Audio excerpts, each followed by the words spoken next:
এবার বাংলাদেশের দুঃখ নামে পরিচিত ফারাক্কা বাঁধের ১০৯টি গেট খুলে দিয়েছে ভারত সরকার। ভারতের বিহার ও ঝাড়খণ্ডে বন্যার জেরে ফারাক্কা ব্যারেজের সবকটি গেট খুলে দেওয়া হয়েছে বলে জানায় তারা। সোমবার এই গেটগুলো খুলে দেওয়া হয়। এতে একদিনে বাংলাদেশে ঢুকবে ১১ লাখ কিউসেক পানি। এই গেট খুলে দেওয়ায় দেশের রাজশাহী, চাঁপাইনবাবগঞ্জ, পাবনা, সিরাজগঞ্জ, কুষ্টিয়া, রাজবাড়ী ও মানিকগঞ্জ সহ আশপাশের জেলাগুলো প্লাবিত হবে বলে আশঙ্কা করা হচ্ছে।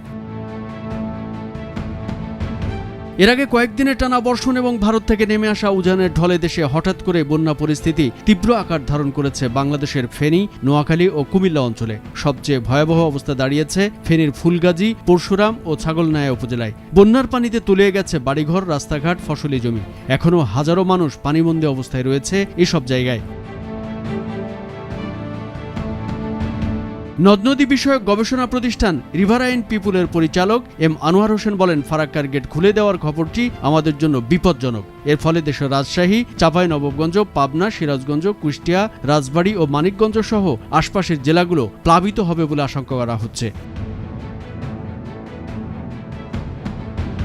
সোমবার ব্যারেজ কর্তৃপক্ষ জানায়, প্রতিবেশী দুই রাজ্যে বন্যার জেরে পানির চাপ পড়েছে। তবে স্বস্তির বিষয়, এখনও নেপাল থেকে পাহাড়ি ঢল নামেনি। ফারাক্কা ব্যারেজ এলাকায় পানি বিপদসীমার ৭৭.৩৪ মিটার উপর দিয়ে বইতে থাকায় বাধ্য হয়ে গেট খুলতে হচ্ছে। সেক্ষেত্রে ফিডার ক্যানেলেও পানির পরিমাণ বাড়ানো হয়েছে।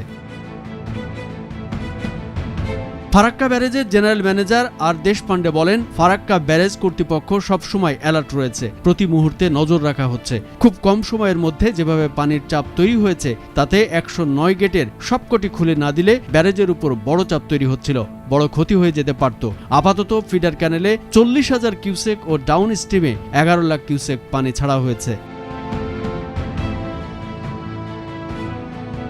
১৯৭৪ সালে বাংলাদেশের সীমান্ত থেকে ১০ কিলোমিটার দূরে এই ফারাক্কা বাঁধ নির্মিত হয়। প্রাকৃতিক সম্পদ পানি ভাগাভাগি করতে দুই দেশের মধ্যে ১৯৬৬ সালের ১২ ডিসেম্বর ৩০ বছরের পানি চুক্তি হয়। চুক্তির পর থেকে বাংলাদেশ পানির ন্যায্য হিস্সা পায়নি। অথচ শুধু ভারত সরকারের প্রয়োজনে এই ফারাক্কা বাঁধের গেট বন্ধ অথবা খুলে থাকে বাংলাদেশের প্রতিবেশী এই দেশটি। যেমনটি আজ তাদের প্রয়োজনে বাঁধটির সবকটি গেট খুলে দেওয়া হয়েছে। এদিকে ফারাক্কার বিরূপ প্রভাব ও বাংলাদেশের দক্ষিণ পশ্চিমাঞ্চলের বিস্তীর্ণ এলাকা ও জনপদ রক্ষার জন্য ফারাক্কা বাঁধের বিকল্প হিসেবে গঙ্গা বাঁধ নির্মাণের কাজ শুরু করা আজ এই অঞ্চলের গণমানুষের দাবিতে পরিণত হয়েছে।